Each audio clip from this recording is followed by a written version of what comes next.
আলোচ্য বিষয় পরিবর্তন। আলোচনা প্রারম্ভে একটু আমরা উদাহরণ টানব বা আমরা জানব যে আজকে মুসলিম জাতি লাঞ্ছিত কেন। পৃথিবীতে প্রায় 800 কোটি মানুষ বসবাস করে, তার মধ্যে দেশ আছে মুসলিম দেশ 56টিরও অধিক।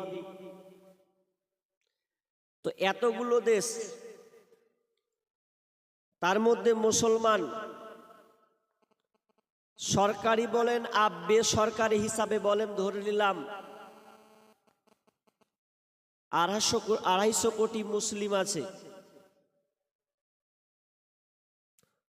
পৃথিবীতে ধর্ম আছে 4300টি।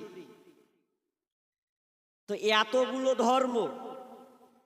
এতগুলো ধর্মের মধ্যে যদি আপনাকে লিস্ট করা হয়, ভাই আপনি লিস্ট করে দেন তো পৃথিবীর মধ্যে যত ধর্ম আছে, তো সবচাইতে কোন জাতি, কোন ধর্মটা সবচাইতে বেশি লাঞ্ছিত মার খায়? আচ্ছা বলেন তো ওই জাতিটার নাম কি উঠবে? আমার ভাষা বুঝছেন? শুধু হাসি ঠাট্টার কিছু শুনলে হবে না, আপনার মেধা এখন ধোলাই করতে হবে। এখন শুধু জালসা শুনবেন আর বাড়ি চলে যাবেন এমনটা নয়, আপনাকে বুঝার এখন দরকার আছে। এখন আপনাকে সজাগ সোচ্চার হতে হবে, একটু পরিবর্তন হন। আজকে আমার আলোচ্য বিষয় পরিবর্তন, বুঝাবো আপনাকে কোরআন ও হাদিসের আলোকে। বিষয়টা খুবই কঠিন, জটিল, আপনাকে বুঝাতে পারবো কিনা, যদি আমি বুঝাতে পারি তাহলে আমি আমার বক্তব্যে আলোচ্যতে আমি সক্ষম হব, যদি বুঝাতে না পারি তাহলে আমার ব্যর্থতা।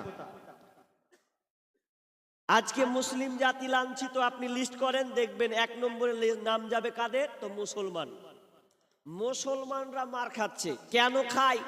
এবার তো এটার রস, এর তো বিশ্লেষণ করা লাগবে। যে জাতি হচ্ছে বাঘের বাচ্চা, মুসলমান একবার মোচে হাত দিবে তো সব পেশাব করে দেবে, এই টাইপের জাত আমরা। আজকে আমরা পদদলিত, লাঞ্ছিত, অপহরণ, নিপীড়ন, নির্যাতন আমাদের উপরে চলছে। আমাদের ভারতবর্ষে রাজনীতি অনুযায়ী বা গণতান্ত্রিক দেশ, এই গণতান্ত্রিক দেশের মধ্যে যে যার দল পছন্দ করে সে দল অনুযায়ী সে সাপোর্ট করে চলে। যেমন আমাদের পশ্চিমবাংলা তৃণমূল, কংগ্রেস, এগুলো প্রায় প্রভাব মানুষ ভালোবাসে, কিন্তু এক অপরকে কি ভালোবাসে? জি না। আপনারা 2 ভাই, এক ভাই করে কংগ্রেস, এক ভাই করে তৃণমূল, দেখবেন 2 ভাইয়ের সঙ্গে কোনো মিল নাই, মহব্বত নাই। কথাটা একটু উদাহরণ দিব, তারপর আমি গভীরে চলে যাবো, আপনার মগজ ধোলা হয়ে যাবে আজকে। কি কথা? আপনারা একটা দোকানে বসেছেন, বসে আলোচনা করছেন, হবে সালা তৃণমূল এরা বাট পাটি করলিছে, খালি মুসলমান কটাকে টার্গেট করছে, এরা টুপি পরে লিছে আর ভোট চাইছে, তাই এরাই আমরাকে শেষ করছে। তখন কিছু লোক বলছে না, ভুল কথা, ভুল, এগুলা বিজেপির চাল। এ বিজেপি যেদিন থেকে এসেছে ধর্মকে ভাগ করছে, আর এমন ভাবে ভাগ করছে যে মুসলিম আর হিন্দুর মধ্যে দাঙ্গা লাগিয়ে দেওয়ার চেষ্টা করছে। এর কাজে আরএসএস, বিজেপিরা দায়ী। বিজেপিরা বলছে না গো, এটা আমাদের চাল নয়, এটা হচ্ছে সিপিএম যারা তাদের চাল, এরা ওরা করছে, ওরা মুসলিমদেরকে টার্গেট করে মারছে। যে যার দল, সে দলের কেউ ভুল ধরবে না। কথার কথা, একটা লোক যদি ওকে আন্ডা খেতে দিয়ে, আন্ডা, ডিম যদি খায়, আচ্ছা ডিম খাওয়ার পরে যদি ওর ঘেকু উঠে, কেমন ঘেকু উঠবে? আরে ডিম ঘেকু উঠবে, তো ও যে দলের আছে তো ও আবার দুর্নাম করবে, যে দলের আছে ওই দলের ঘেকু মারবে। ঠিক না ভুল? ঠিক। সাপোর্ট দিবেন কথার উপরে। আচ্ছা, কিন্তু আমার আল্লাহ কি বলছেন এটুকু জানতে হবে। আল্লাহ বলছেন খ্যাপা, চায়ের দোকানে বসে ভ্যাত ভ্যাত ভ্যাত ভ্যাত করছিস। এটা বিজেপিরও চাল নয়, কংগ্রেসেরও চাল নয়, তৃণমূলের চাল নয়, আরএসএস বিজেপি বজরঙ্গ দল তাদেরও চাল নয়, এটা এসডিপিআইয়ের চাল নয়। চালকে তো কোরআনে চলে যা, সূরা রুম খুলে দেখ 41 নম্বর আয়াত লেখ কেন এগুলো হচ্ছে। আল্লাহ কি বলছেন আয়াতটা লক্ষ্য করুন, ভালো করে শুনবেন। মা বোন সকল কি জানতে হবে, না জানলে আপনার সামনে বিপদ আসবে যদি আপনি সচেতন না হন। আল্লাহ কি বলছেন এবার আমরা আয়াতের দিকে চলে যাই। বিসমিল্লাহির রহমানির রহিম। ظهر الفساد في البر والبحر بما كسبت أيدي الناس ليذيقهم بعض الذي عملوا لعلهم يرجعون। আল্লাহ সুবহানাহু ওয়া তাআলা বলছেন এটা তোমাদের দুনিয়াতে জলে এবং স্থলে, জাহারাল ফাসাদু ফিল বাররি ওয়াল বাহারি বিমা কাসাবাত আইদিন নাস। তোমরা যে জলে এবং স্থলে যে তোমরা গজবগুলো দেখতে পাচ্ছ, যে তোমাদের উপরে আযাবগুলো চাপানো হচ্ছে, যে তোমরা আযাবের স্বাদগুলো পাচ্ছ, এটা কংগ্রেসকে দিও না, বিজেপিকে দিও না, সিপিআইএমকে দিও না, কোনো দলকে তুমি কটাক্ষ করিও না। আল্লাহ বলছেন এগুলো তোমাদের নিজেদের কারণে, এগুলো তোমাদের হাতের কামাইয়ের কারণে, এবং জলে স্থলে তোমরা যে বিপর্যয় দেখতে পাও, হানাহানি দেখতে পাচ্ছ, এগুলো তোমাদের হাতের কামাই। লিউযীকাহুম বা'দাল্লাযী আমিলু, অনেক পাপের কারণ, অনেক পাপের দরুন তোমাদেরকে আস্বাদন করা হয়, তোমাদের অনেক কুকর্মের কারণে তোমাদেরকে পাপের শাস্তির মধ্যে নিমজ্জিত করা হয়। লিউযীকাহুম বা'দাল্লাযী আমিলু লাআল্লাহুম ইয়ারজিউন। বান্দারে যাতে করে তোমরা দিনের মধ্যে ফিরে আসতে পারো, যাতে তোমরা তোমাদের ভুলটাকে যেন বুঝতে পারো, আর ভুলটা বুঝলে তোমরা দিনের মধ্যে আসবে। এই জন্য এতগুলো ফাসাদ দাঙ্গা তোমরা দেখতে পাচ্ছ, এগুলো সবই তোমাদের হাতের কামাই।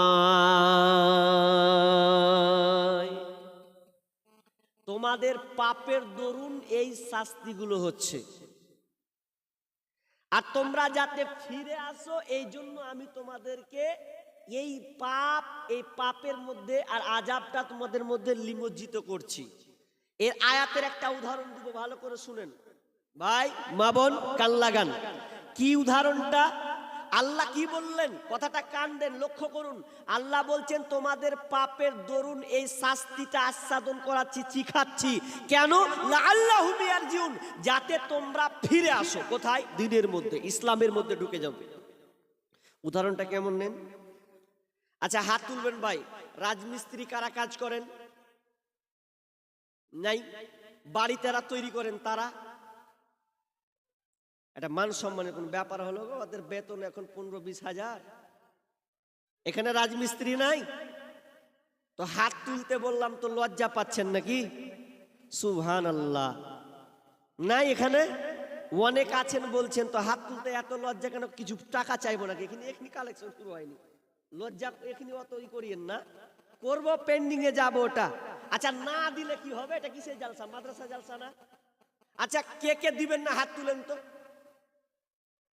বলো না, সাক্ষী থাকেন। কেউ কইছে হাত তুলি, মানে সবাই দিবে তাই তো? আর দিবে না কেন? এটা তো মাদ্রাসার জালসা, দিতে হবে। আর যাই পারি দিব ইনশাআল্লাহ। আজকে মাদ্রাসাকে আমরা আর্থিক সহযোগিতা করব ইনশাআল্লাহ। জোরে বলেন ইনশাআল্লাহ। মানে এটা বাহারাই না, বুঝছেন না, হবে না। তো উদাহরণটা দিচ্ছি, আপনি যারা রাজমিস্ত্রি লেবার নিয়ে যায় বা ঘর বিল্ডিং তৈরি করে, সেটা দিয়ে আমি আরেকটার উদাহরণটা দিচ্ছি। কেমন দেখেন, ইঞ্জিনিয়ার প্ল্যানিং, ঘর প্ল্যানিং করে দেয় না, ছক, ইঞ্জিনিয়ারের কাজ ছক করে দেওয়া। ইঞ্জিনিয়ার 3 তলার উপরে আছে, আর যে মিস্ত্রি ও আপনার ঘর নিচের দিকে আছে, লেভার দিয়ে অনেক কাজ করছে। তো ওপর তালাতে যে আছে 3 তলা, তো ইঞ্জিনিয়ারের দরকার পড়েছে, তো নিজওয়ালাকে ডাকছে। কি বলে ডাকছে? এ ভাই, এ ভাই, ওপর থেকে হাঁক মারছে, তো ও শুনতে পাচ্ছে না, যে মেশিন গর গর গর গর করে ঘুরছে, তো বুঝতে পারে না, শুনে না। তুই যদি বুঝতে পারছো তো খাবার এই মনে দেখছে, আবার এই মনে দেখছে, বুঝতে পারে না। তখন ইঞ্জিনিয়ার বলছে যে একে দিয়ে কাজ হবে না, ডেকে এত ডাকছি কাজ হয় না, তো কি করি, কিছু টাকা ফেলি ওপর থেকে। টাকা যদি টাকা ফেলে অন্তত ওপর দিকে যদি তাকায়, তো একটা 500 টাকার নোট, কর করে নোট, একটু মোচড়ন দিয়ে টাকাটা সামনাসামনি ফেলছে। ভালো করে উদাহরণটা নেন। টাকাটা যখন নিচে পড়ছে, তখন মিস্ত্রির সামনাসামনি পড়েছে। ই তখন দেখছে, বারে কর করে 500 টাকার লোট কোন দিক থেকে এলো, কোন দিক থেকে এলো। আচ্ছা দেখবেন, মানুষ যখন টাকা কুড়ায় কেমন করে কুড়ায়? জি, 100 টাকা হোক আর 500 টাকা হোক, যখন টাকা কুড়ায় দেখবেন কিভাবে কুড়ায়। যদি আপনারা পেয়ে থাকেন তো আপনারা ওইভাবে কুড়িয়েছেন। মানে একবার ডান দিকে দেখবে আর বাম দিকে দেখবে, মালটা উঠাবো কেউ দেখছে কিনা। তখন কি করে, টুক টুক টুক করে যখন যায় এদিকে একবার, এদিকে একবার, আস্তে আস্তে যে পারাম করা পায়ে চেপে দিলে লাগে, তারপর দেখে যে কেউ দেখলে কিনা, তখন খতম করে নিয়ে পকেটে ভরে দিলে। ইঞ্জিনিয়ার তো সবই দেখছে, ফেলেছি আমি, তুলছি টাকা, এদিকে এদিকে তাকাচ্ছিস, ওপর দিকে একবার টাকা, ওই দিকে আর তাকাই না, মন খারাপ। আবার একটা নোট ফেলে, কাজ হয় না, যে ওপর দিকে টাকা, মালটা কোন দিকে পড়ছে দেখ, তাকাই না, ও ডান দিক দেখছে আর বাম দিক দিচ্ছে আর পকেটে ভরছে। তখন এবার কি করেছে, এবার ইঞ্জিনিয়ার করছে, একে এ দিয়ে কাজ হবে না, কি করতে হবে, বলছে এবার ঢেল নিব, ঢেল, পাথর, টাকা বিনা। তখন ও একটা পাথর নিয়েছে, দিয়ে বলছে সামনাসামনি রিং করছে, ওর মাথায় ফেলবে। সেই এত হাসিত কেন রে বাপ? এই যখন মালটা যখন পড়ছে, তো মালটা পড়তে পড়তে যখন 3 তলার উপর থেকে যদি ছোট্ট পরে, মাথায় ব্যথা করবে না? যেমনি ওর মাথায় রিং করে ফেলেছে, বলছে ওগে মাগে। তখন ওপর দিকে ও তাকাচ্ছে, তখন ইঞ্জে কইছে এবার কেন তাকাচ্ছিস বা? বলছে লেগেছে, ওপর থেকে মালটা পড়েছে যে, তখন ওপর দিকে তাকাচ্ছে। উদাহরণটা আপনাকে হাসি লাগলো, কিন্তু উদাহরণটা নেন, কি বলছেন আল্লাহ বলছেন, পৃথিবীতে যত ফাসাদ দাঙ্গা হচ্ছে, আমি তোমাকে আযাব দিয়ে তোমাকে ট্রাই করছি। তোমাকে আমি গাড়ি দিলাম, টাকা পয়সা, মালধন সম্পদ আমি সব কিছু দিলাম, এরপরে তুমি দেখছো না আমার দিকে। তুমি দুনিয়াতে আত্মহারা, আয়েশ আরামে তুমি নিমজ্জিত হয়ে আছো। আল্লাহ বলছেন তুই তাকালি না, এত ধন সম্পদ পেয়েছিস, এত ধন সম্পদ টাকা পেয়েছিস, মুয়াজ্জিন তোকে ডাকে, হাইয়া আলাস সালাহ।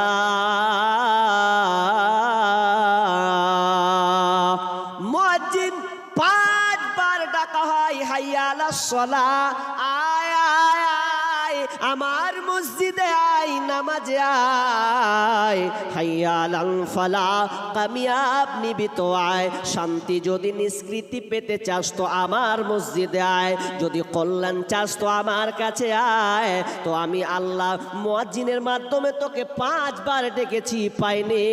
দুনিয়ার ধন সম্পদ নিয়ে তুই মোহে পড়ে আছিস, এতগুলো দিয়ে আমি দিলাম যাতে বান্দা তুই আমার দিকে ফিরে আসিস। তখন আমার আল্লাহ বলছেন, যখন আমি তোদেরকে আযাব দিয়ে দে, তখন তুই সেদিনকে আল্লাহ আল্লাহ বলিস। যেদিন তোর বিপদ চলে আসে, সেই দিনকে তুই আল্লাহকে খোঁজ নিস। তো আমি উদাহরণটা এই জন্য দিলাম, ওপর থেকে এসেছে পাথর, আপনি ওপর দিকে তাকিয়েছেন। তো আমার আল্লাহ বলছেন, লাআল্লাহুম ইয়ারজিউন, বান্দারে তুই কেন ফিরে আসবি? আমি যে আযাবগুলো তোমাকে দিয়ে, যাতে করে তুমি আমার দিনের মধ্যে ঢুকে যাও, দিনের মধ্যে এসে যাও। এই জন্য আমি আল্লাহ সুবহানাহু ওয়া তাআলা তোমাদের হাতের পাপের কামাইয়ের কারণে অনেক পাপের দরুন আমি তোমাকে পরীক্ষা করে তোমাকে বিপদে ফেলে দে। কিন্তু আফসোস, প্রকৃত মানুষ কি আর আছে? মানুষ সচেতন নয় যে এই পৃথিবীতে যত দাঙ্গা ফাসাদ শুধু বলছে তোর দোষ, ও বলছে তোর দোষ। আল্লাহ বলছে দেখ রে, নিজে অপর লোকের দোষ দিস না। একজন দার্শনিক বলছেন যে অপরকে দোষ দিয়ে তুমি কি করবা, একটা আঙুল ওকে দেখাচ্ছ, তিনটা আঙুল তোমার দিকে আছে, তুমি আগে ঠিক করো, নিজে আগে ঠিক হও। একটা আঙুল দেখাবে না, ওদিকে তিনটা আঙুল তোমার দিকে ব্যাক করছে, ওদিকে আগে সচেতন হও। অপর লোকের আপনি দিয়েন না, নিজেকে সংশোধন হন, পরিবর্তন হন। আল্লাহ বলছেন যে যারা পরিবর্তন হবে না, তার সমাজটা কত রসাতলে যাবে। এরপরে আমার আল্লাহ বলছেন ওয়ামা আসাবাকুম মিন মুসিবা ফাবিমা কাসাবাত আইদিকুম ওয়া ইয়াফু আন কাসীর।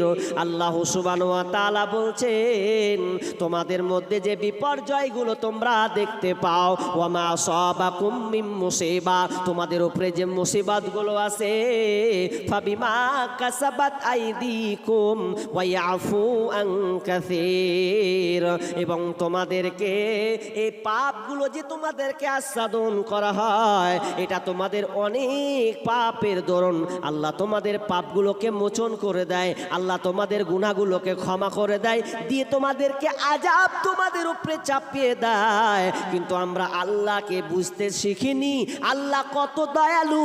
আল্লাহ বলছেন তোমরা দুনিয়াতে যত বিপর্যয় দেখতে পাচ্ছ, এগুলো তোমাদের কারণে।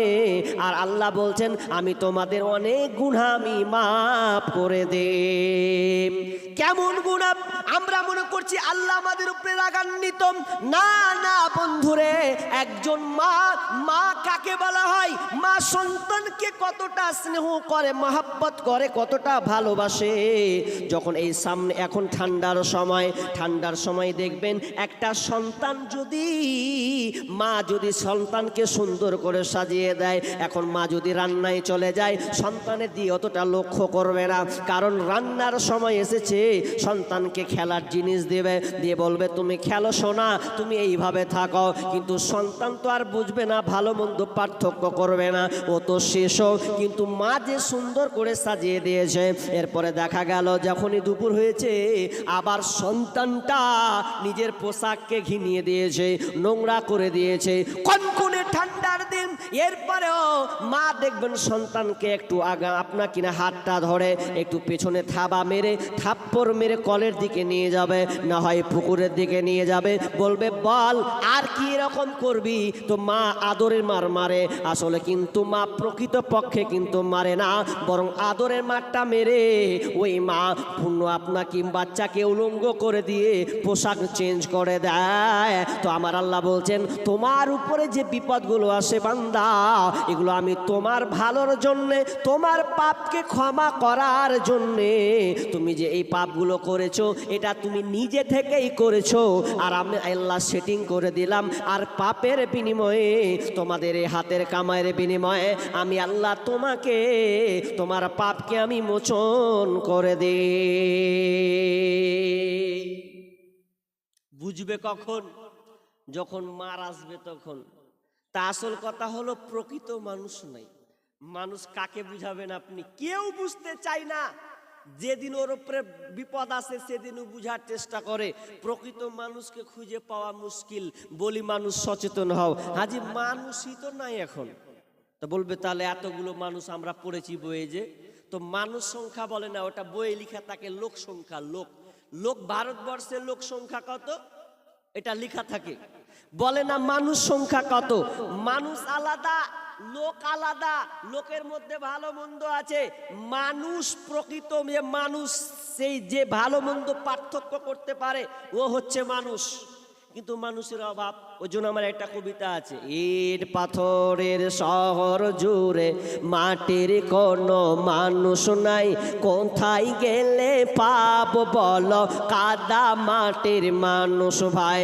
ইট পাথরের শহর জুড়ে মাটির কোনো মানুষ নাই, কোথায় গেলে পাবো বলো কাদা মাটির মানুষ ভাই।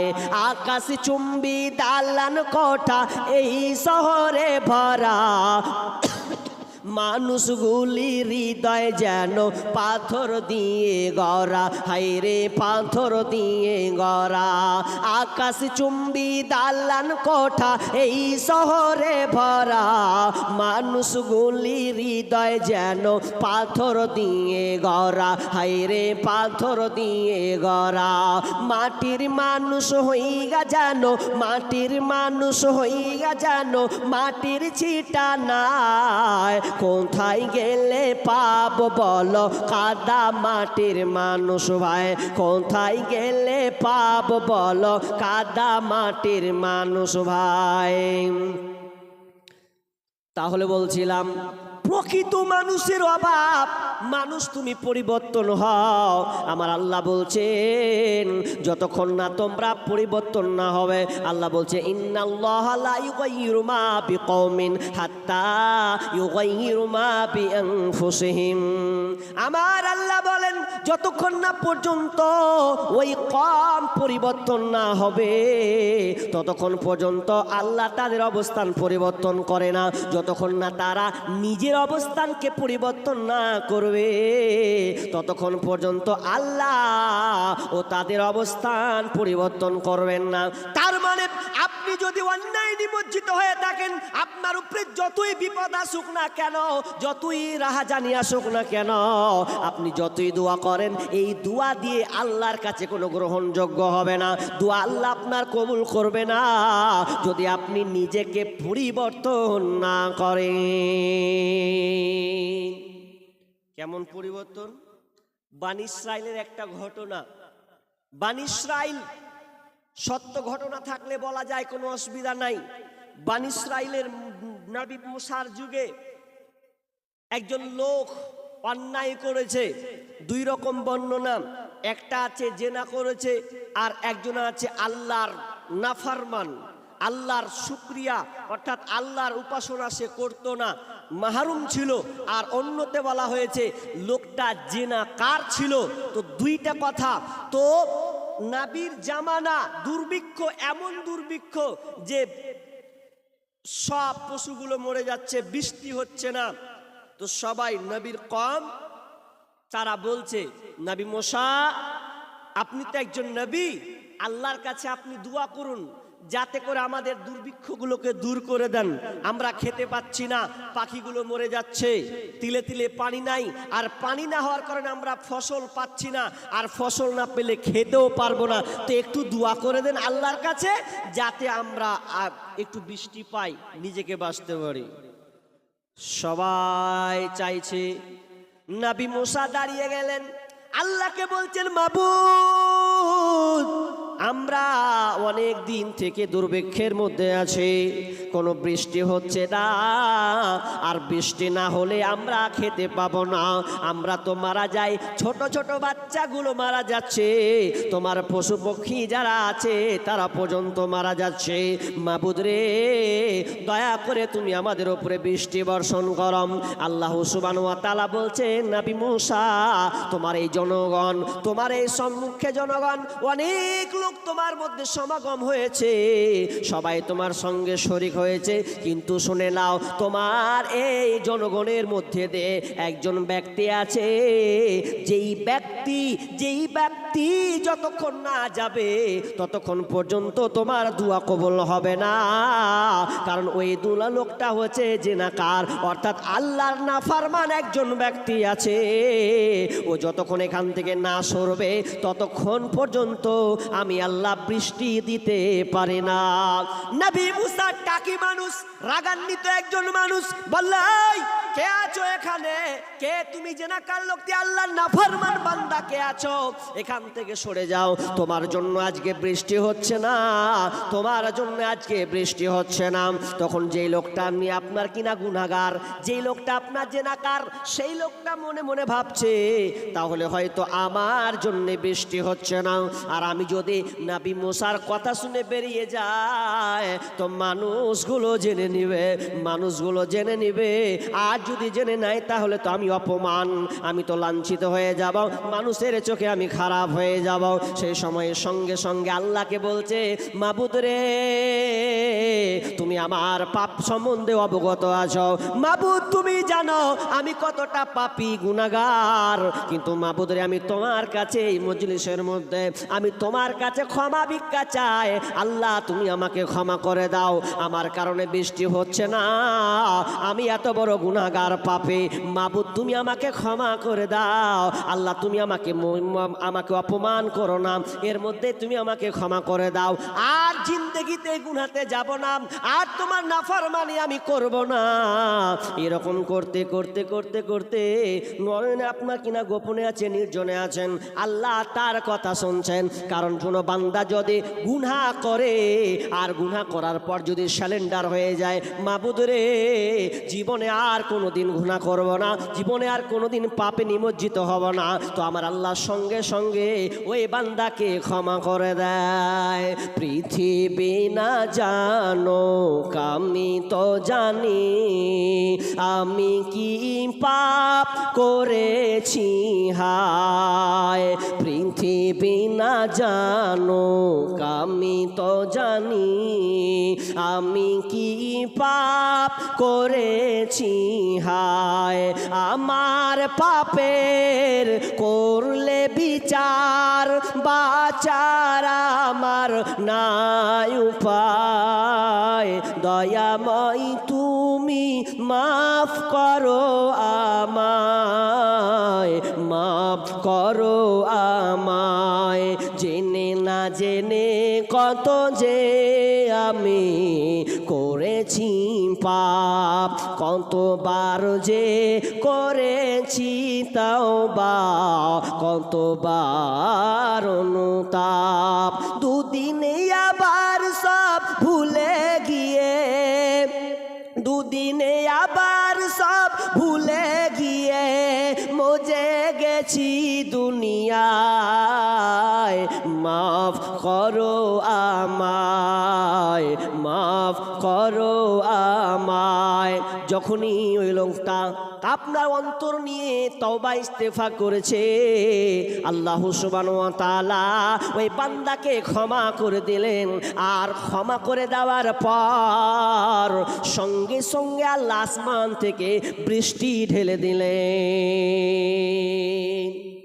নবী মুসা অবাক, আরে আল্লাহ তো এখনই বললো বৃষ্টি হবে না, আবার বৃষ্টি হয়ে গেল, লোকটা তো কেউ সরেনি, ওই লোকটি তো সবাই এখানে আছে।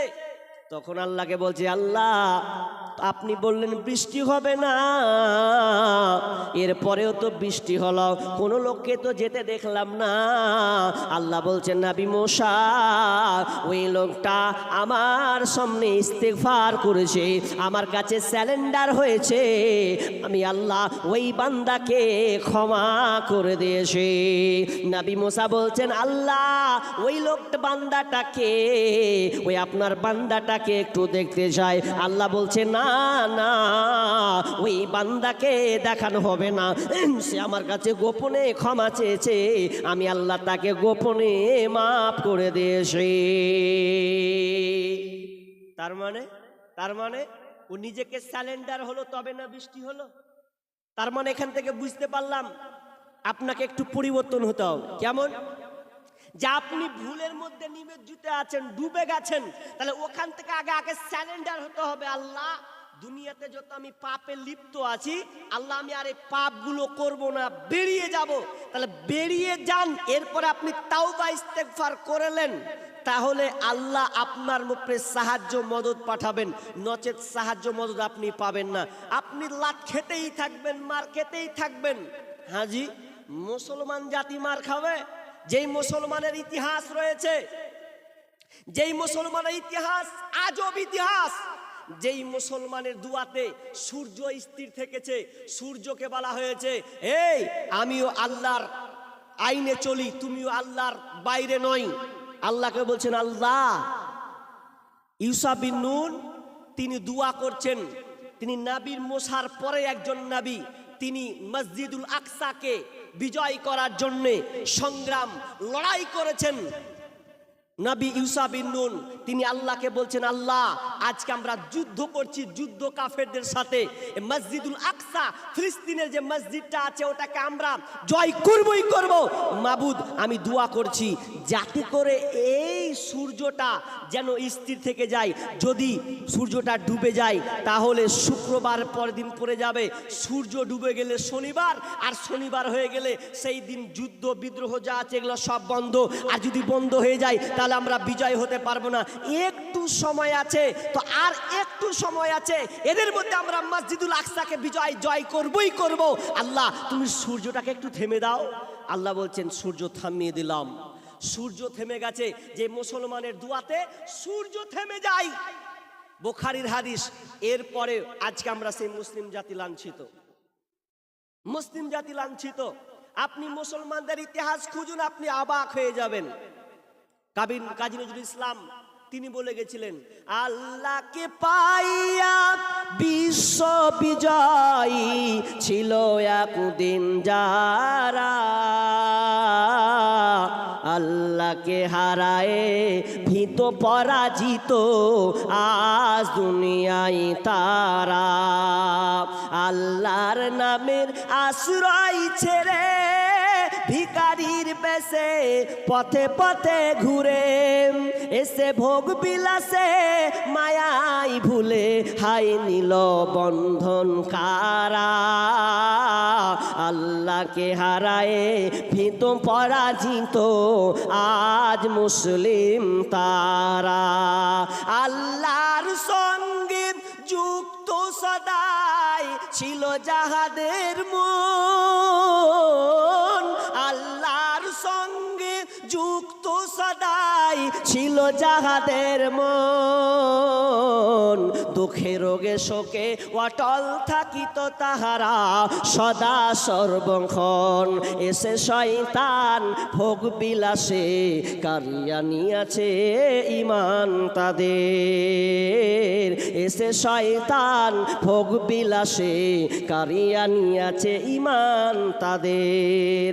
তাই মুসলিম আজ হয়েছে সদা সর্বহারা। আল্লাহকে হারায়ে লাঞ্ছিত পদতলিত আজ মুসলিম তারা। মুতার প্রান্তরে যুদ্ধ হবে। যুদ্ধটা কত খাতারনাক। নবী আল্লাহ রসুল তাবুকের ভিতরে বসে আছেন, মনটা খুব ভারাক্রান্ত। কেন ভারাক্রান্ত মন? মুসলমান কাকে বলা হয়? মুসলমান তো শের বাঘের বাচ্চা। বিশ্বনবী কেন ভারাক্রান্ত মন নিয়ে আসে? মোতার যুদ্ধ শুরু হবে কতজনের সাথে? কাফেররা হবে 1.5 লাখ, 1.5 লক্ষ রাম, আর মুসলিমদের সৈন্য কত? 10,000। বিশ্বনবী মন ভারাক্রান্ত মন নিয়ে ভাবছেন, আহারে এই মুসলমানেরা কি পারবে বিজয় লাভ করতে? কারণ ওরা হচ্ছে 1.5 লাখ, আমরা হচ্ছি 10,000। ভারাক্রান্ত মন। উমর রাদিয়াল্লাহু তাআলা আনহু ঢুকলেন, ইয়া রাসূলুল্লাহ আপনার মনটা কেন খারাপ, কি হয়েছে? বিষ্ণু বলছেন, উমর রে আমরা কি পারবো আজকে আমরা জয় লাভ করতে, কাফেরদেরকে তাপনা হারাতে, মুসলমানের পতাকা উত্তোলন করতে? উমর রাদিয়াল্লাহু তাআলা বলছেন, ইয়া রাসূলুল্লাহ আমার তো মনে হয় পারবো। বিষ্ণু বলছে, তোমরা কি পারবে? বলছে, পারবো না কেন? বলছে, ওরা তো 1.5 লাখ, তোমরা তো 10,000।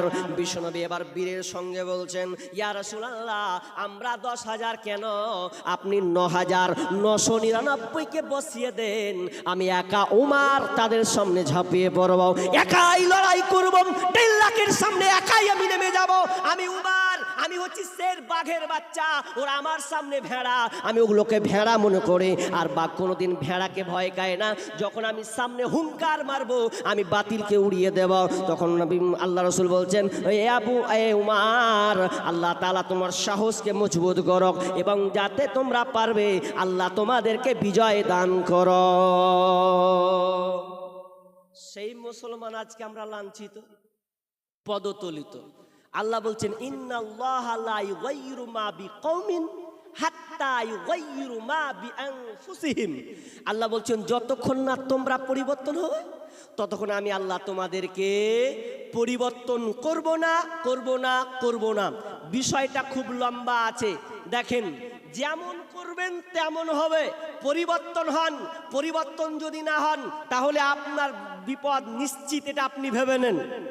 কেমন বিপদ? আল্লাহর আইনকে আপনাকে লঙ্ঘন করতে ভালো লাগছে না? বনী ইসরাইলের আর একটা ঘটনা আছে, সূরা কালাম, কালাম থেকে একটা ঘটনা আছে। ঘটনাটা কি চমকদার ঘটনা, শিখেন শিখেন শিখেন শিখেন। পরিবর্তন, আজকের আলোচ্য বিষয় পরিবর্তন। বিষয়টা দুই রকম ভাগ করবে, কিন্তু আমি করব না, একটা করলাম পরিবর্তন। একজন ভদ্রলোক, সে আল্লাহকে কত ভালোবাসতো। সে নিজের ফল ফ্রুট বাগান, যে ফলগুলো হতো, এই ফলগুলোকে তিনি কি করতেন, ফল পারতেন তো গরিবদেরকে দিতেন, নিজে খেতেন, গরিবদেরকে দিয়ে দিতেন। ছেলেরা বলছে বাপের এটা কাজ হলো, সব যদি গরিবকে দিয়ে দিবে তো আমরা কি পাবো? এলা আব্বা সব লস করছে, কিছু লাভ করতে পারি না। বাপের উদ্দেশ্য ছিল যে আম পারবো, জাম পারবো, পেয়ারা পারবো তো গরিবকে দিব। ছেলেরা এটা অপছন্দ করছে, মানে বাপের যে কাজ এটাকে ওরা পরিবর্তন করবে। কিভাবে পরিবর্তন করবে? যে না, আব্বা এটা ঠিক করছে না, তো দেখা গেল বাপ মারাই গেল। মারা যখন যাচ্ছে তখন বলছে যাক এবার কাজ হয়েছে, এবার কাজ হয়েছে, বাপ মরে গেছে, এবার আমরা সব মাল নিয়ে নেবো, যা আছে সব নিয়ে নেবো। নিয়ে নিবি, আল্লাহ আসমান থেকে দেখছে নিয়ে নিবি। তুই কেমন করে নিবি? বলছে কাজ কর। একজন বলছে হ্যাঁ হ্যাঁ আম পারবি দিনে দিনে, তো গরিবরা তো এসব বাগানে হাজির হবে, হাঁকাতে পারবি। বড় বলছে খ্যাপা, তার আগে পেরে নেবো সব, রাতে রাতে আম সারা করে দিব রে, সকাল হবে দেখবি আম নেই, সব পেরে নেবো। বলছে এরকম ব্যাপার? ছোট বলছেন ভাই, বলছে ভাই দাদা এরকম করিয়েন না, আব্বার ভালোবাসা জিনিসটাকে পরিবর্তন করতে যেও না, যেটা আছে ওটা আমাদেরকে মেনে নিতে হবে। বড় ভাই বলছে চুপ থাক, তুই বেশি ভাদার ভাদার করবে না, আমরা রাতে রাতে পারবো। দেখেন ওরা কেমন পরিবর্তন করছে। আল্লাহ বলছে দেখ তোদের 12টা বাজাবো রাতে রাতে, আমিও আল্লাহ পরিবর্তন করে দেব। কি পরিবর্তন? ওরা যখন সিদ্ধান্ত নিল, বলছে চাঙ্গারি আপনার কিনা বস্তা সবগুলোকে রেডি কর, তখন তারা রাতে রাতে যাবে। এমন সময় আমার আল্লাহ কি করলেন? ফাতাফা আলাইহা তাইফুম মির রাব্বিকা ওয়া হুম নাইমুন। ফাতাফা আলাইহা তাইফুম মির রাব্বিকা, রবের পক্ষ থেকে একটি প্রদক্ষিণ আগুনের হাওয়া, প্রদক্ষিণ হাওয়া থেকে আপনার বাগানের উপর প্রবেশ করলো। ওয়া হুম নাইমুন, ওই সময়ে তারা ছিল ঘুমন্ত, ঘুমিয়েছিলেন। ফাতাফা আলাইহা তাইফুম মির রাব্বিকা ওয়া হুম নাইমুন ফাসবাহাত কাসরিম, এবং সেটা বাগানটা আপনার পুড়ে কালো নেই, ছারখার হয়ে গেছে, পুড়ে ছারখার করে দিয়েছে। আমার আল্লাহ বলছেন তোরা বাপের অবস্থান পরিবর্তন করেছিস, আমিও আল্লাহ তোদের প্ল্যানটাকে পরিবর্তন করে দিলাম, জীবনে কোনোদিন ফল পারতে পাবি না। সকাল হলো, সকালে গিয়ে দেখছে ফাসবাহাত কাসরিম ফাতানাদাউ মুসবিহিন, এক অপরে আলোচনা করছে। হারে বাগান যখন ঢুকছে, ঢোকার পর যখন দেখছে আর বাগান খুঁজে পাচ্ছে না, কোথায় আমাদের বাগান, কিছু তো বুঝতে পারছি না, কিছু তো টের পাচ্ছি না, কি অবস্থা কি অবস্থা। এরপরে তখন ছোট ভাই বলছে ভাই রে বেশি পাকাম করেছিস তোরা, এটাই হচ্ছে আমাদের বাগান, আল্লাহ এটাকে পুড়িয়ে ভৎস করে দিয়েছে, ছারখার করে দিয়েছে, কারণ তোরা বাপের নিয়মকে পরিবর্তন করেছ, আল্লাহ আমাদের কাজটাকে পরিবর্তন করে দিয়েছে। তার মানে বেশি পাকাম করেছি বলে আল্লাহ নারাজ হয়ে গেছে, তারা সবাই সারেন্ডার হয়ে গেল। আর নয়, আমরা আল্লাহর দিকে ধাপিত হয়ে গেলাম, তারা দিনের মধ্যে ফিরে চলে গেল। তার মানে আমার আল্লাহ বলছেন যদি তোরা পরিবর্তন করিস, সঠিকটাকে বেলাইনে চলে যাস, আমিও আল্লাহ তোদেরকে বেলাইনে পরিবর্তন করে দেব। পরিবর্তন হবেন, কেমন পরিবর্তন না হলে আপনাদের হালাত এরকম হবে। হাজি আপনি পানি চালাচ্ছেন, পানি চালাতে চালাতে পানি যাচ্ছে, পাইপ দিয়ে পানি যাচ্ছে, চালাতে চালাতে দেখছি পানি আসে না রে, অল্প করে পানি আসছে, ব্যাপারটা কি? তো মাঝখান ফুটা, যে সব জায়গা ফুটা, সব বেরিয়ে পানি চলে যাচ্ছে, বলেন মুখে পানি যাবে? খুব কম যাবে। তো আগে কি করতে হবে? মুখটাকে বন্ধ করতে হবে, তারপরে শেষে পানিটা পাওয়া যাবে। অসম্ভব। কিন্তু আজকে আমরা হয়ে গেছি তাই, খালি খুঁজি আল্লাহ, খুব ভারতে মেয়ের কাছে আল্লাহ জি কিছু একটা করো, কিছু করো লয়, আগে নিজেকে পরিবর্তন হও।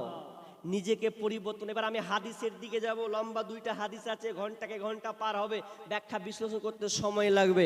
তবে শুনেন, হাদিসটা বলি, কানে ভালো করে লাগান, দিয়ে আপনি একটু বিশ্লেষণ করুন তো ওদিকে হচ্ছে কিনা।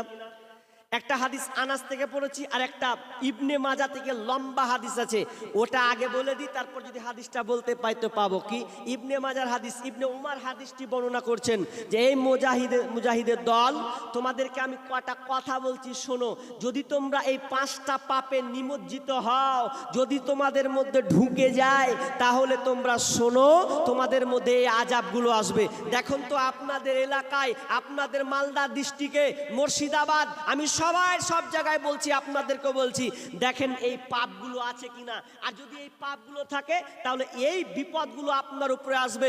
মা বোন, খুঁজুন তো আপনাদের এলাকায়, আপনাদের মধ্যে এই পাপগুলো আছে কিনা। ইবনে মাজার হাদিস নাম্বার 1, আমি 1 নাম্বার বলছি। 1 নাম্বার কি? 1 নাম্বার বিষ্ণু বলছেন, যখন তোমাদের মধ্যে 1 নম্বর পাপ যখন তোমরা দেখতে পাবে, অশ্লীলতা তোমাদের মধ্যে যখন ঢুকে যাবে, অশ্লীলতা যখন, বেহায়াপনা যখন ঢুকে যাবে, তখন তোমাদের উপরে মহামারী আসবে। এমন রোগ আল্লাহ তাআলা তোমাদের মধ্যে ঢুকিয়ে দেবেন, যে এই রোগের ডাক্তার বলতে পারবে না যে এই রোগের সমাধান কি আছে, ডাক্তার পর্যন্ত জানবে না। হঠাৎ করে এমন একটা রোগ আল্লাহ ঢেলে দেবেন, যে রোগের তাড়াতাড়ি আবিষ্কার হবে না, ডাক্তার পর্যন্ত জানতো না। যদি 1 নম্বর পাপ, যদি অশ্লীলতা দেখতে পাও, অশ্লীলতা বুঝেছেন না বুঝেননি? অশ্লীলতা জেনা ব্যভিচার, অশ্লীলতার ব্যাখ্যা অনেক আছে, তার মধ্যে একটু লিখছি জেনা ব্যভিচার। আচ্ছা বলেন, জেনা ব্যভিচার কমছে না বাড়ছে? বক্তব্য শুনছেন আমার? বাড়ছে না কমছে? জি বাড়ছে। মানে 185 গতিবেগ, এর গতিবেগ হচ্ছে 185, ওই জন্য 3 ছেলের মা পালাই। কথা বুঝেননি? অশ্লীলতা কতটা গেছে, 3 ছেলের মা বলছে হাঁচি হার বিয়ে হয়নি, হাঁকে নিয়ে যাবে না, মানে মিথ্যা কথা বলছে, অশ্লীলতা বলে, মানে কতটা ওকে ইন্টারেস্টিং লেগেছে যে ছেলে 3টা ছেলে আছে তো যে ভুলে যাচ্ছে। আর স্বামীকে কত ফাঁকিবাজি কথা, আল্লাহ, স্বামীকে কত নোংরা কথা, স্বামীকে ধোকা দিচ্ছে স্ত্রী, যে না আমি ঠিক আছি, তুমি আমাকে ভুল বুঝছো। বলছে হারে তোকে যে ফোন করছি, যে ফোনে পাই না রে, কার সঙ্গে ব্যস্ত থাকিস তুই? বলছে ব্যস্ত থাকি না, তুমি ভুল বুঝছো। বাড়িতে মাকে লাগাচ্ছি, আব্বাকে লাগাচ্ছি, ভাইকে লাগাচ্ছি, খালি তুমি ভুল বুঝছো। কিন্তু অন্যজনের সাথে টাওয়ার লাগিয়েছে। তোমার কাছে ফোন করিলে পাই গো শুধু ওয়েটিং, স্বামী বলছে, ও তোমার কাছে ফোন করিলে পাই গো শুধু ওয়েটিং, ও গিন্নি কার সাথে করো তুমি মিটিং, ও গিন্নি কার সাথে করো তুমি মিটিং, তোমায় আমি ফোন করিলে পাই গো শুধু ওয়েটিং, ও গিন্নি কার সাথে করো তুমি মিটিং, কার সাথে করো তুমি মিটিং। তার কাছে জিজ্ঞেস করলে বলে আপা ফোন করেছে, তাকে আবার জিজ্ঞেস করলে বলে আপা ফোন করেছে। একবার কয় বাবার কথা, একবার কয় বোনের কথা, একবার কয় ভাইয়ের কথা, একবার কয় মায়ের কথা, এইভাবে কতদিন করবা চিটিং, ও গিন্নি কার সাথে করো তুমি মিটিং, ও গিন্নি কার সাথে করো তুমি মিটিং। আরে নামাজে রোজার ধার ধারে না, মোবাইলে ব্যস্ত, স্বামী তাহার ফোন করিলে কথা কয় না সে তো, ওরে কথা কয় না সে তো, ওরে নামাজে রোজার ধার ধারে না, মোবাইলে ব্যস্ত, স্বামী তাহার ফোন করিলে কথা কয় না সে তো, ওরে কথা কয় না সে তো।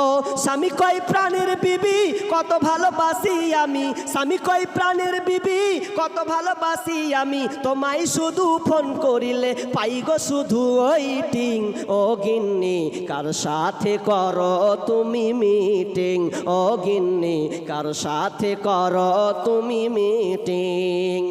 আজকে জেনার ব্যভিচার 6 লাখ এমন ভাবে বেড়েছে, আপনি কোনটা ধরবেন আর কোনটা ছাড়বেন। আমি গতবার থেকে এই কথাটা, মেসেজটা আপনাদের সামনে প্রতি বছর দিচ্ছি।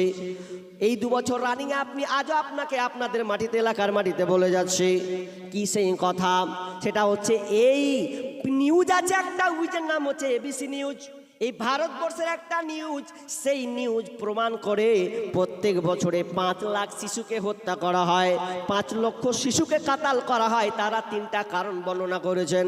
1 নাম্বার কারণ তারা বলেছেন, প্রথম কারণ মোবাইল, আর মোবাইলটা হয়ে আজকে ফিতনা হয়েছে।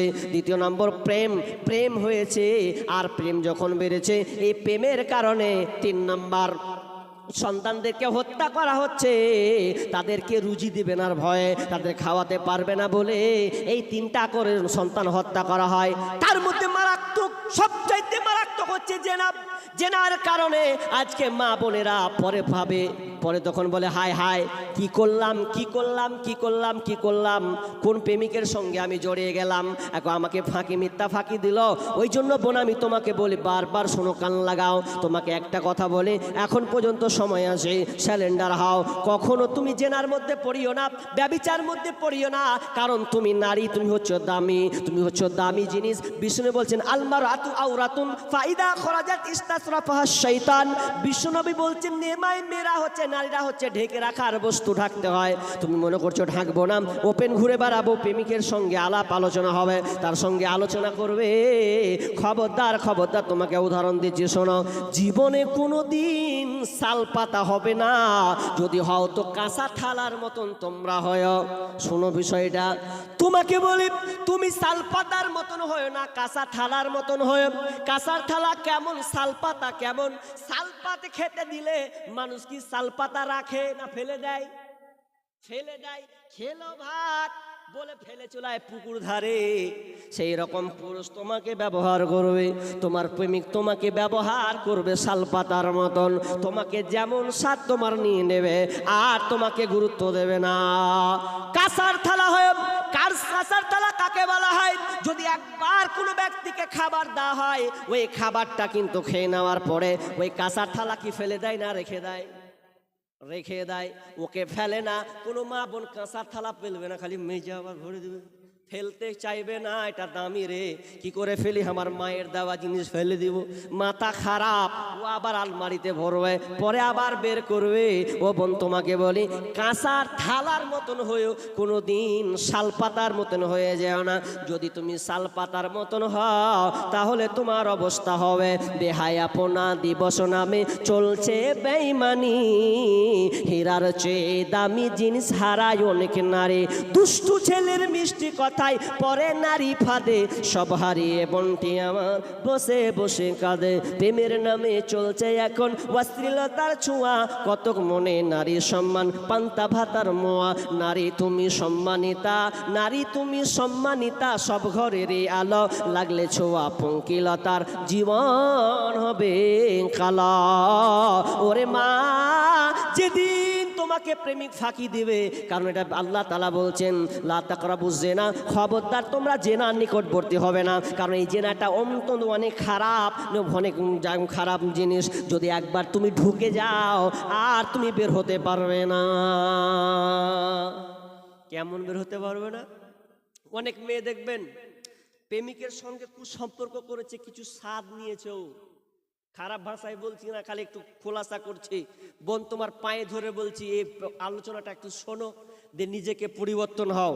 কি যে আজকে তুমি প্রেমিকের আনন্দে মেতে আছো, স্কুল আর কলেজ এ নিয়ে আবার গাজাল তৈরি করেছি, স্কুল কলেজকে নিয়ে আছে ইদানিং এবছরে। শেষে বলবো, এখন বলবো না, যে কটা পালাবে, যে আসল মালটিকে পাবো সামনে বলবো, লাস্টে আগে বলে দেবো সব পালিয়ে যাবে, শেষের দিকে বলবো। তবে কথাটা হচ্ছে এই যে আপনি প্রেমিকের সঙ্গে পড়েছেন, জেনাতে জর্জরিত, এটা প্রেমিক, এটা ভালোবাসা নয়, এটা বলা হয় ব্যভিচার, জেনা। ভালোবাসা প্রেমিক যদি হয় স্বামীর সঙ্গে হবে, কিন্তু আজকে আমরা আগেই করছি, নিজের অস্তিত্বকে আমরা ঠিক রাখছি না, সতীত্ব নষ্ট করে দিচ্ছি পুরুষের কাছে, দিয়ে পরে কাঁদছি। একটা মেয়ে দেখলাম গত বছরে, যে একটা মেয়ে কতকার আমার প্রোগ্রাম আছে আবার ভগবান গোলার দিকে, বলবো কি খারাপ লাগছে, ওখানকার এলাকার একটা ঘটনা। একটা মেয়ে একটা ছেলের সঙ্গে 3 বছর তার সম্পর্ক আছে, কিন্তু ও বেচারি কি করেছে, এর সঙ্গে কাম করে দিয়েছে, পেটে বাচ্চা দিয়ে আবার ও কান্না করছে, দিয়ে ওর বাড়ি চলে গেছে। বলছে এমন জোরে কাঁদছে, কাঁদছে, সাংবাদিক বলছে কাঁদছো কেনে? তো বলছে বলো না ইয়া লক করে বিয়ে করলি যে আমার সঙ্গে 3 বছর সম্পর্ক, আমি যত পেরেছি সব কিছু দিয়েছি, আমার না কান তাও খুলে দিয়েছি, এত ভালোবাসি আমি ওকে। তো ও ছেড়ে দিছে। তো কেন করতে গেলে বলছে খুবই ভালোবাসি। কেন আর ছেলে নাই? বলছে কি করবো, ওয়াল লেগে আমার পেটের অবস্থা খারাপ, পেটে বাচ্চা যে।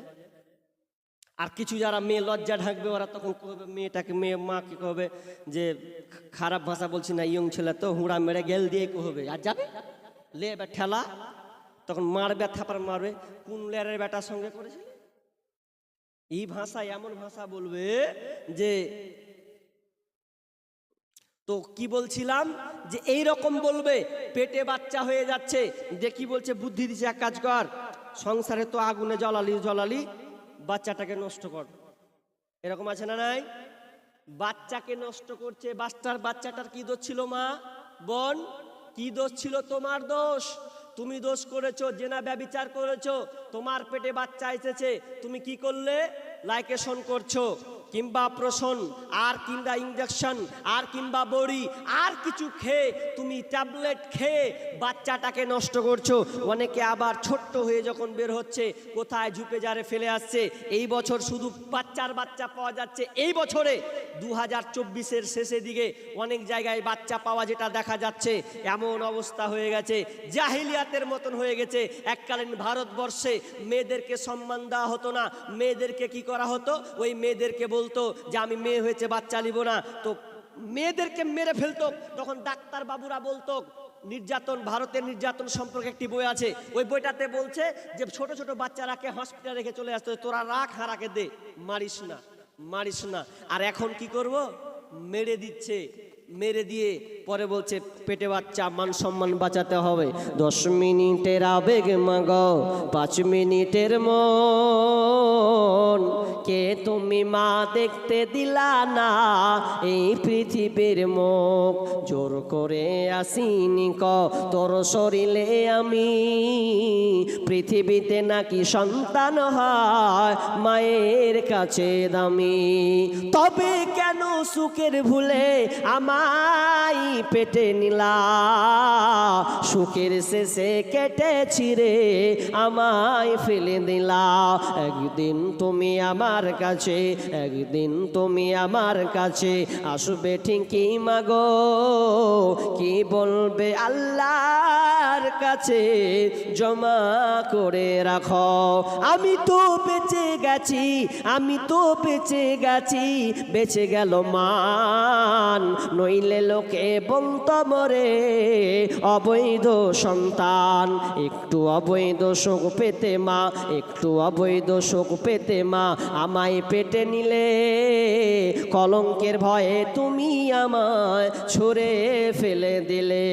তোমার মাও করতো যদি তোমার সাথে এমন, বুঝতে মাগো সেদিন তুমি মৃত্যুর যন্ত্রণা কেমন। আর এই কারণে এগুলো কেন হচ্ছে, তো মূল টার্গেট তারা পেশ করছেন এটা অশ্লীলতা, জেনা হওয়ার কারণে। তো বিশ্বনবী বলছেন যখন তোমরা অশ্লীলতা দেখতে পাবে, জেনা ব্যভিচার যখন বেড়ে যাবে, তখন তোমরা জেনে নাও তোমাদের উপরে মহামারী রোগ একটা চাপানো হবে, যেই রোগটা আর কোনো দিন ছিল না। যেমন সামনে যদি প্লেগ রোগ, তো আগেকার অনেক রোগ আছে, আমরা ইদানিং যেটা রোগ দেখেছি 2019-এর পর থেকে নিয়ে শুরু হলো, তার নাম হচ্ছে কি, তো করেছে করোনা।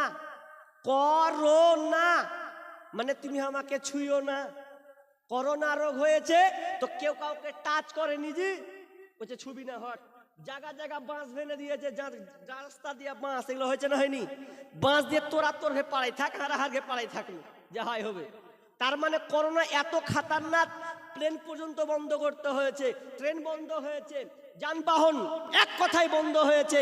কত খাতারনাক এটা, কেন? করোনার কারণে। করোনা রোগ এত মারাত্মক হয়েছিল যে সব নিজেকে বাঁচার জন্য ইঞ্জেকশন লি একবার, ভ্যাকসিন লি একবার, না হলে অবস্থা খারাপ হয়ে যাবে। এই ভ্যাকসিনগুলো আমরা নিয়েছিলাম, অনেকে নিয়েছি। তো মূল কারণ অশ্লীলতা। যেই মেয়েগুলোকে দেখেছিলাম সমুদ্র সৈকত যদি যান আল্লাহ না গেলে ওই ভালো, যদি যান তো ইমান হারা হতে হবে আপনাকে। এই সমুদ্র সৈকত, তবে একটা ভালো আছে, একটা জায়গা আছে, জায়গাটা আমি এখন মনে পড়ছি না, ওখানে ঘুরতে গেছিলাম, ওখানে সেরকম খারাপ কিছু না, ওটাও সমুদ্র সৈকত, ভালো জায়গা। কিন্তু দীঘাতে যদি আপনি চলে যান, হা হা হা, মেয়েদের পোশাক দেখবেন, ছাতাগুলো টাঙা থাকে আর চেয়ারগুলো থাকে, মেয়েরা কি পরে দেখেছেন তো? দীঘাতে ছোট্ট ছোট্ট পোশাক পরে, চোখে চশমা পরে, কি আরামসে নিন পারছু, দেখেননি? এগুলা অশ্লীলতা। কিন্তু ওই মেয়েগুলোকে এমন ভাবে আল্লাহকে উল্টে দিয়েছিল, পরিবর্তন করে দিয়েছিল কিভাবে? যখন করোনা এসেছিল আর ওই মেয়েগুলো ছিল জি, তখন সেদিন ওই মেয়েগুলোতে গির্জাতে গিয়ে একবারে মাথায় হ্যান্ডকা আর কিছু পরে এমন করে বহুরূপীর মতন পড়লে, যেগুলা উলঙ্গ মেয়ে ছিল ওগুলো এত আসত পোশাক পরলো, নিজেকে কন্ট্রোল করলো। যেখানে লিপস্টিক মানুষ মেয়েরা দেখিয়ে বেড়াতো, লিপস্টিক আর দেখাই না, মাস্ক পরে তা লিপস্টিক দেখা যায়, মাস্ক পরে নিয়ে তখন নিজেকে বাঁচার চেষ্টা করতো। আর গির্জাতে বলছেন মানে আর পারে না, করোনার ব্যাপারে মরছে এখন তো, তখন একবার খুব বুজুর্গ হয়ে যাচ্ছে গির্জাতে গিয়ে। তো আমাদের মেয়েরাও এরকম হয়ে গেছিল বহুরূপের, এখন দেখেন সব লিপস্টিক লাগে ঘুরছে। এখন সব করোনা নেই তো, ভুলে গেছে। আমি বলবো 5টা কারণ, মা বোন বলবো, আরো স্পেশালি কিছু কথা আছে বলবো। তো কথাটা হচ্ছে, কি লিখেছেন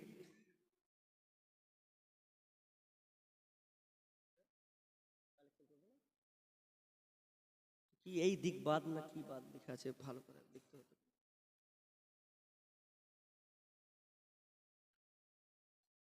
আচ্ছা, তো কি বললাম যে আমাদেরকে অশ্লীলতা থেকে বাঁচার চেষ্টা করতে হবে। মা বোন, অশ্লীলতা থেকে বাঁচার একটু চেষ্টা করি, কারণ অশ্লীলতা এত খারাপ আমরা বুঝতে পারি না। এই বুঝার না কারণে আজকে আমাদের উপরে বিপর্যয় সৃষ্টি হয়েছে। আরও 4টা আছে বলবো ইনশাআল্লাহ, কিন্তু বাজছে এখন 12টা 10। এটা কিসের জালসা বলেছিলাম? মাদ্রাসার জালসা। আপনারা অবগত আছেন, আমাকে ইনভাইট করেছেন, ডেকেছেন। পাশাপাশি কালেকশন মনে হয় আমি যতটুকু দেখলাম কানে শুনে নিজে হয়েছে, দিয়েছেন ভিন্ন বিষয়, কিন্তু কোনো আলোচক আবদার করেননি। তবে আমি আলোচনা শেষ করিনি, কিছু অংশ কাটলাম, মূল হাদিস যেটা পড়েছি ওটা তর্জমা করিনি। তবে কথাটা হচ্ছে, এটা হচ্ছে মাদ্রাসার জালসা, কালেকশনের প্রয়োজন আছেন আপনারা সবাই, কিন্তু বলেছেন দিব 5, 10, 100, 1000, 5000, যাই হোক, আমি কোনো জোর দাবি করব না ইনশাআল্লাহ। তবে আপনাদের সামর্থ্য অনুযায়ী আপনারা যা পারবেন। তবে আমার একটা প্রশ্ন আছে, প্রশ্নের উত্তরটা দেন তো ভাই। বলেন তো, আপনারা নিজের মালকে ভালোবাসেন না পরের মালকে ভালোবাসেন? এই উত্তরটা দেওয়া লাগবে। জি, নিজের।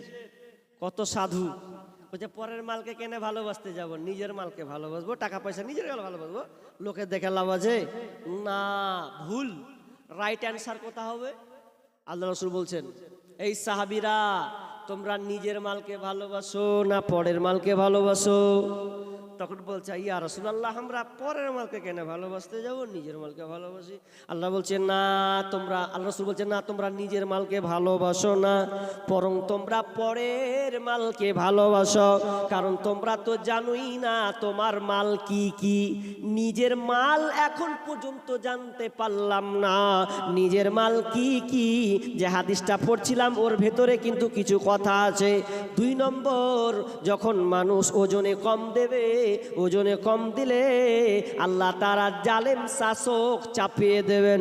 3 নাম্বার কি? 3 নাম্বার, মানুষ যখন জাকাত দিবে না, নিজের সম্পদ থেকে জাকাতকে বের করবে না, আল্লাহ রাসূল বলছেন তাদের উপরে বৃষ্টি বন্ধ করে দেবেন, বৃষ্টি কিন্তু হবে না। তার মানে আপনি দান, সাদকা দান। বিষ্ণু বলছেন তোমরা নিজের মালকে ভালোবাসো না পরের মালকে ভালোবাসো? তো তারা বলছে আমরা নিজের মালকে ভালোবাসি না। নিজের মাল কয়টি গুনেলেন? নিজের মাল 3টা। কয়টা বললাম? নিজের মাল তিনটে। নাম্বার ওয়ান, এক নাম্বার আপনি যেটা খান ওটা আপনার মাল। নাম্বার দুই, আপনি যেটা পোশাক পরেন ওটা আপনার মাল, মানে আপনি পরনে যেটা পরেন ওটা আপনার। তিন নাম্বার মাল, তিন নাম্বার সম্পদ আপনার, সেটা হচ্ছে আপনি যেটা আল্লাহ রাস্তায় জমা করবেন ওটা হবে আপনার মাল। বিষ্ণু বলছেন তবে দুইটা তোমার মাল দুনিয়াতে ধ্বংস হয়ে যাবে, দুনিয়াতে শেষ হয়ে যাবে, একটা মাল তোমার টিকে থাকবে। কোনটা ধ্বংস হবে? যেটার নাম হচ্ছে খানা। আমরা বলি খানা, খানা মানে মা বলে বেটারে খানা তোরা খেয়ে লেগা। খানা বলেন তো, খাবারটাকে খানা বলেন? আচ্ছা খানা যদি বলেন তো খানা 6 ঘন্টা পরে রেজাল্ট কি হবে? পায়খানা। ঠিক ধরেছে, খানা থেকে পায়খানা, তার মানে টিকলো না, ওটা নিজের জিনিস কিনা, টিকলো না। একটা হচ্ছে পোশাক, যদি নতুন পরেন নতুন থেকে কি হবে? পুরাতন। নতুন পুরাতন, তাহলে নতুন থেকে পুরাতন, এটাও শেষ, ছিঁড়ে ভ্যানিশ হয়ে যাবে।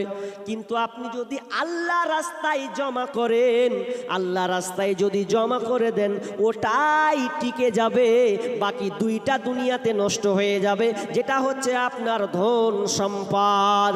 আর বিষ্ণু বলছেন ইয়াতবাউল মাইয়াতা সালাসা ফায়ারজিউ ইসনানি, ফায়ারজিউ ইসনানি। তিনটা জিনিস আছে তোমার সঙ্গে মরার লাশের সাথে সাথে, তিনটা জিনিস যাবে। দুইটা ফায়ারজিউ, দুইটা জিনিস ফিরে আসবে, আর একটা জিনিস থেকে যাবে। ইয়াতবাউ আহলুহু ওয়া মালুহু আমালুহু, ফায়ারজিউ আহলুহু ওয়া মালুহু ওয়া ইয়াবকা আমালুহু। শুধু দুইটা জিনিস আসবে, তার সঙ্গে আহাল পরিবার যাবে, ওরা আসবে, এবং তার সঙ্গে মালধন সম্পদ অর্থাৎ যেগুলো যায় ওগুলো ফিরে আসবে। ওয়া আমালুহু, শুধু তার মাল ধন আমলটা তার সঙ্গে থেকে যাবে। আমল কি? দান করলেন, নামাজ পড়লেন, রোজা রাখলেন, ভালো ভালো নেক কাজ করলেন, ওগুলোকে বলা হয় আমাল। তার মানে এখানে বিষ্ণু বলছেন তোমার আল্লাহ রাস্তায় যেটা তুমি জমা রাখবে ওটা হচ্ছে তোমার মাল, আর ওই মালটা তোমার জন্য থেকে যাবে। আমরা বুঝতে পারি না যে আমাদের মাল, খালি খালি এটা করবো ওটা করবো ওটা করবো তৈরি করছি, মানে এত দুনিয়ার পেছনে আছি, খালি মরে দেখেন সব শেষ, মরে দেখেন সব শেষ। কেমন আপনার ধন সম্পদ? আচ্ছা এখান থেকে আপনি যখন ফারাক্কা যাবেন, ফারাক্কা থেকে যখন আপনি এই দিকে ডালখোলা ধরবেন, কিষানগঞ্জ ধরবেন, কিংবা আসাম ধরবেন, যেই ধরেন, যদি আপনি টিকিট কাটেন এটা যাবে কোথা? এটা যাবে আপনার আসামের দিকে ছুটবে। যদি আসামের দিকে ছুটে টিকিট কাটেন কোথা? তো ডালখোলা। আপনি কাউন্টারে গেলেন, ফারাক্কায় গিয়ে কাউন্টারে গিয়ে বললেন টিকিট দেন, কোথা যাবেন? তো আপনি বললেন ডালখোলা কিংবা কিষানগঞ্জ। টিকিট কাটলেন, কত মূল্য? বলবে 70 কিংবা 80 কিংবা 90। কেটে নিলেন, একটা সিট পেলেন, জেনারেল সিট, বসে গেলেন। বসে যাওয়ার পর যখন দেখবেন বসতে বসতে বসতে বসতে যখন আপনি ডালখোলা পর্যন্ত কেটেছেন, যখন আপনি নেমে যাবেন, বলেন তো সিটটা খালি থাকবে না অন্য কেউ বসবে?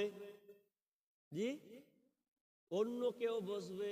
সেই রকমই বন্ধুরে, সেই রকমই যে আপনি বসবেন, তো ওইখানেও মাল ওই রকমই, যতক্ষণ বেঁচে আছেন ততক্ষণ লাড়াঘাটা করলেন, যখনই মরে যাবেন সব ধন সম্পদ ছেলেরা ভাগ বিলি বন্টন করবে। খালি মরে যান, বলবে আমাকে আমি লিব ওটা, ওটা আমি লিব ওটা, ভাই ভাই মারামারি করবে। এই মাল ধন ছিল তোমারও দাদার, সে মরে গিয়ে হয়েছে তোমার বাবার। বাপের মালেতে তুমি ওয়ারিশ হইলে, কাল ছেলে ওয়ারিশ হবে, তুমি মরে গেলে। ধন ধন করিও না ধন উপার্জন, মরিলে তোমার সাথে যাবে না গধন। ধন ধন উপার্জন না রহে কাহার, অপরে তোমার মালে উড়াবে বাহার। আজ তুমি পড়িতেছ রেশম পশম, কালকে পড়িতে হইবে মরণের কাফন। তাহলে নিজের যেটা আপনি দিবেন ওটা আপনার মাল, বাকি যেটা আপনি লাড়ালাড়ি করছেন এটা ওয়ারিসের মাল।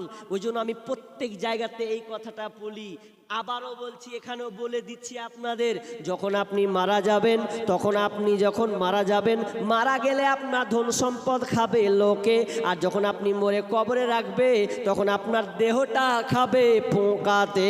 আপনার ধন সম্পদ খাবে লোকে, আর যখন আপনি কবরে রাখলে আপনার দেহটা খাবে পোকাতে। একজন ভাই 100 টাকা দিয়ে স্টার্ট করলে রে ভাই, অন্তত প্রথমে কারেকশন হয়ে গেছে নাকি? একটাও হয়নি, সুবহানাল্লাহ, একটাও হয়নি। ভাই যারা আমাকে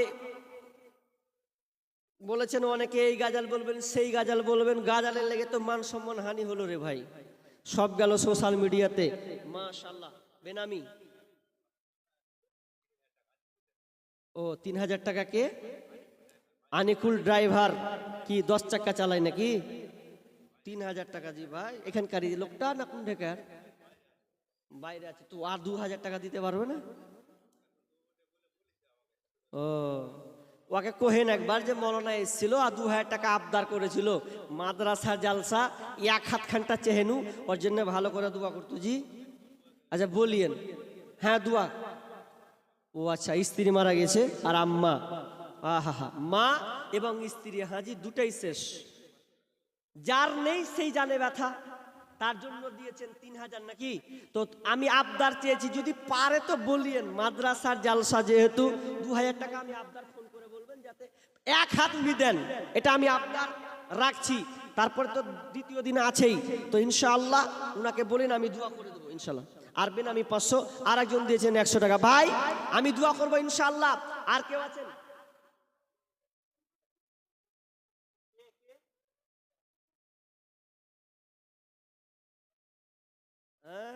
বসে আছে ডাক্তারের গাজার কহেন। বাহ, 50 টাকা কে দিলে? এটা কই? 50 এখানকারই নাকি? ও আচ্ছা আচ্ছা আচ্ছা, যাক গিয়া তখন হামি লুজটা হামাকি যখন ছেড়ে ই করে নেবে, পাগল আছে যেটা দিয়েছে ওটাই নিয়ে থাকি। আল্লাহুম্মা সাল্লি আলা বারিক আলাই। আল্লাহ তুমি দানকে কবুল করে নাও আল্লাহ। আরেকজন দিয়েছেন 200 টাকা। ভাই কালেকশনটা 10 মিনিট করে নি, আলোচনা শেষ করব না ইনশাআল্লাহ। আছে আরেকজন দিয়েছেন 100 টাকা। আল্লাহুম্মা সাল্লি আলাইহি আল্লাহুম্মা বারিক আলা বারাকাল্লাহ। আচ্ছা ডাক্তারের গাজালটা কে কে শুনবেন? জি কে কে শুনেছেন? আপনারা শুনেছেন ডাক্তারের গাজাল? বলবো, কিন্তু ভাই ডাক্তার যারা এখানকার আছো ক্ষমা করে দিও, পরে তখন ধরে মারতে লাগিও না আমাকে। হ্যাঁ, এক জায়গায় কোনো গাড়িতে আছি, তো গাড়িতে থাকতে থাকতে একটা বক্তা বলছে যে ভাইরে তুই ডাক্তারের গাজাল কোচি, আর তোকে জেতা গেল দিছে, কোচে পাইলে তোকে মারবে। তো আমি কোচে আমি ফের কি বার নেই কোনো যে আমি মের খাবো, আমি খারাপ কিছু বলেছি? যদি সব ডাক্তারকে তলায়, ডাক্তার তো ভালো আছে মন্দ আছে, কি বলেন ভাই? নাই, ভালো মন্দ আছে, যারা ভালো তারা ভালো, তারা ভালোর দিকে যাবে, মন্দ মন্দ। তো আপনারাই বলেন তো ভালো ডাক্তার বেশি না খারাপ ডাক্তার বেশি? এখন পেটে 5 চেপে দিয়ে সব নিয়ে লিছে ওরা, এই লিবো সেই লিবো, খালি গাজালের মধ্যে বুঝতে পারেন কি ভেজাল আছে ওদের। বলবো তবে ইনশাআল্লাহ 500 টাকা করে টাকা দেন না আল্লাহর রাস্তে, আল্লাহর রাস্তে 500 টাকা করে হবে না ভাই? অনেক লোক আছেন, আরে 500 করে খুব না, আর 5000 20,000 পার্টি তো আছেনই, ওগুলা একটু ইশারা করিয়েন তো নাকি, নাহলে তো বুঝতে পারবো না আমি।